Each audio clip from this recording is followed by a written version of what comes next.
आपण सगळेजण आज या ठिकाणी श्री शाहीर लोकशाहीर अण्णाभाऊ साठे यांच्या जयंतीनिमित्तानं व लोकमान्य टिळक यांच्या पुण्यतिथीनिमित्तानं एकत्र आहोत. या दोन महात्म्यांचं आज समाजामध्ये नाव आहे. आज आपण त्यांच्या प्रतिमेचं पूजन केले, त्यांना वंदना करतो, त्यांना नमन करतो, त्यांच्या नावाचा जय जयकार करतो. याचं कारण काय? आज ही छोटीशी दिदी आपली गायकवाड ती या ठिकाणी बोलू शकली. नंतर अन्य दोन दिदी या ठिकाणी उभ्या होऊन त्यांनी सुंदर अशा पद्धतीनं वक्तृत्व या ठिकाणी सादर केलं, भाषण केलं. ही जी कर्तृत्व शक्ती आहे, हे जे बोलणं आहे, हे कुणामुळे आहे याचा आपण जरूर विचार केला पाहिजे. यामध्ये लोकशाहीर अण्णाभाऊ साठे, लोकमान्य टिळक यांच्या नावाचा जो आज आपण जय जयकार करतो आहे, याचं कारण काय? तर ऐका, माणूस शरीरानं कुठे जन्माला आला याला महत्त्व नाही, त्याचे विचार किती उंच आहेत याला फार महत्त्व आहे.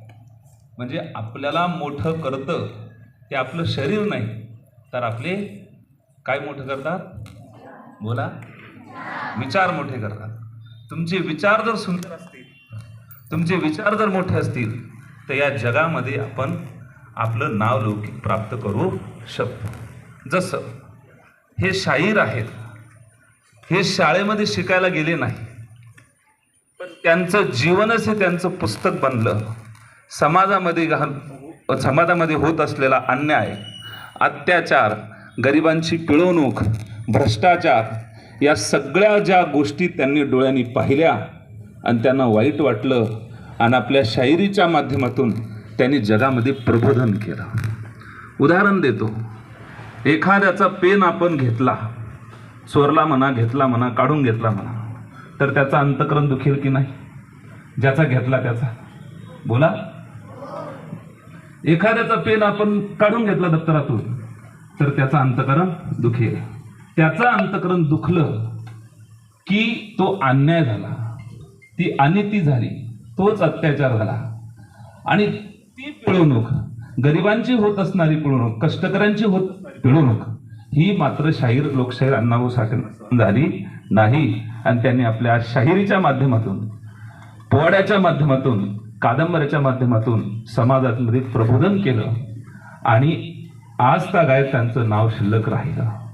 म्हणून आपण कुठे जन्माला आलो, कोणत्या गावात जन्माला आलो, कोणत्या जातीत जन्माला आलो, कोणत्या समाजात जन्माला आलो याला महत्त्व नाही, तर आपले विचार किती मोठे आहेत याला फार महत्त्व आहे.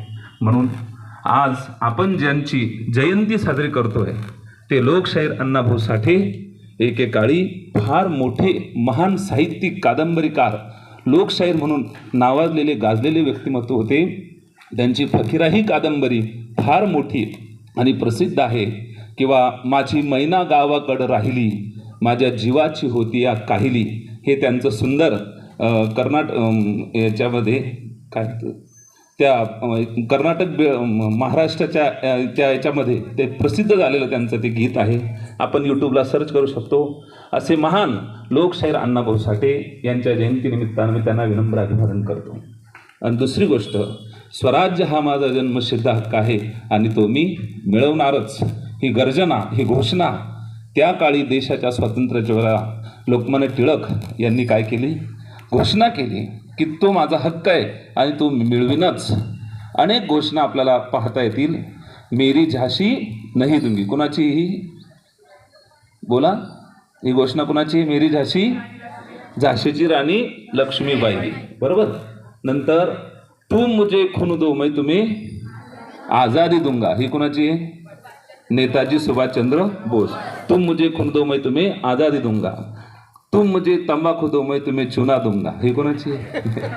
ही कोणाचीच नाही बरं का, आणि ही करायची सुद्धा नाही. मला स्वाभिमान वाटतो माझ्या सर्व विद्यार्थी बांधवांचा, जे या ठिकाणी बोलले त्यांचा देखील मला अभिमान आहे. सर्व शिक्षक वृंदांच्या चरणारुंदी मी नतमस्तक होतो.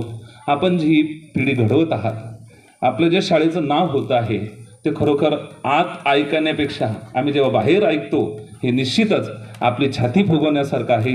म्हणून माझ्या सर्व गुरुजन वर्गांचा उपस्थित सर्व आमच्या समितीचा मी शतशः ऋणी आहे. श्री काळे सर आणि मी पाहतो तर त्यांचं देखील फार मोठं योगदान आहे. सरांच्या मुखातून मी नेहमी ऐकत असतो की सगळी जी शिक्षकवृंद आहेत ही शिस्त आणि विद्यार्थ्यांना लावणारी सगळी शिक्षकवृंद आपल्याला मिळालेली आहेत. मी खूप खूप धन्यवाद देतो, आपल्या सगळ्यांचे आभार मानतो आणि या ठिकाणी थांबतो. मी जरा जास्तच वेळ घेतला कारण माईक मला कधी मिळत नाही पण आज मिळाला शाळेमध्ये. थोडं तरतरबी होत आहे कारण गुरुजींसमोर बोलणं म्हणजे मी 1000 लोकांच्या समोर बोलतो पण शेवटी तुम्ही मानाने मोठे आहात. या ठिकाणच्या आपल्या अध्यक्ष श्री मलखान भाऊ चव्हाण, आपले गुलाब भाऊ शिंदे आहेत, नंतर आपले वेळे भाऊ आहेत, भैया भाऊ आहेत, अन्य सगळी माझी आपल्या गावातील ज्येष्ठ मंडळी आहे आणि यांचंसुद्धा चांगलं कार्य समाजामध्ये आहे, चांगलं नाव होतं.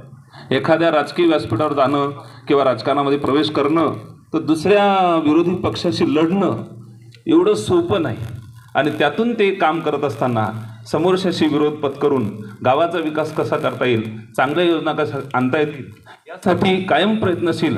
कुठलाही राजकारण असतो त्याला खूप त्रास होत असतो पण तरीसुद्धा ते समाजात पुढे येऊन काम करत असतात. त्यांचं देखील मी मनपूर्वक अभिनंदन करतो, धन्यवाद देतो आणि आपल्या शाळेला काही आमच्याकडून मदत लागली तर निश्चित आम्हाला आपण आज्ञा द्यावी ही विनंती देखील करतो. धन्यवाद. राम.